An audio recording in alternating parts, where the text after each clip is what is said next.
अस्सलाम वालेकुम। आज मैं आपको टेटनस की बीमारी के बारे में बताऊंगा। टेटनस एक बहुत ही ख़तरनाक और जानलेवा बीमारी है जिसके अंदर पूरे जिस्म के अंदर अकड़ाव पैदा हो जाता है और ये जानलेवा भी साबित हो सकती है।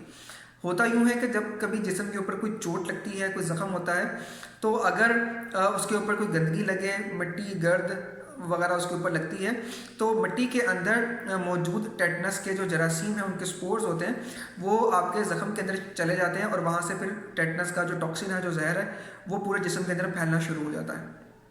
लिहाजा अगर आप सड़क पे गिरे हैं, किसी गली में गिरे हैं, ज़मीन पे गिरे हैं और ज़ख़म हुआ है और वो उसके ऊपर मिट्टी या गर्द वगैरह लगी हुई है, या कहीं पे भी आपके जिस्म के ऊपर कोई भी ज़ख़म होता है, तो अपने करीबी डॉक्टर को ज़रूर दिखाइए और करीबी अस्पताल में जाकर ज़रूर अपना मुआयना करवाइए। आपका डॉक्टर आपके ज़ख़म को देखेगा, उसको चेक करेगा और आपसे आपकी वैक्सीनेशन हिस्ट्री लेगा और उसके मुताबिक फ़ैसला करेगा कि आपको टेटनस के बूस्टर डोज की ज़रूरत है या नहीं, इनके टेटनस से हिफाजती टीके की फौरी तौर पर लगवाने की ज़रूरत है या नहीं।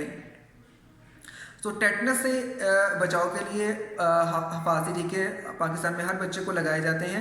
जो हमारा EPA का शेड्यूल है, जिसके अंदर पाकिस्तान में पैदा होने वाले हर बच्चों को हिफाजती टीके लगाए जाते हैं, उसके अंदर टेटनस का हिफाजती टीका भी शामिल है। जिन बच्चों ने हिफाजती टीकों का मुकम्मल कोर्स किया होता है, उनको 5 साल तक की उम्र तक टेटनस से हिफाजत रहती है।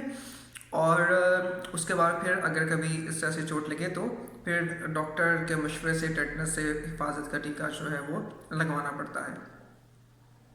लिहाजा कभी भी आपको या आपके बच्चे को चोट लगती है, ज़ख़म होता है, खून निकलता है, स्किन ब्लीच होती है, स्किन डैमेज हो जाती है ऊपर से, तो ऐसी सूरत में फ़ौरन करीबी डॉक्टर से, करीबी अस्पताल से रुजू कीजिए और उनके मशवरे से टेटनस का इंजेक्शन ज़रूर लगवाइए। अपना और अपने बच्चों की सेहत का ख्याल रखिए। अल्लाह ताला हम सब का हामी नासिर हो। अस्सलामु अलैकुम व रहमतुल्लाह।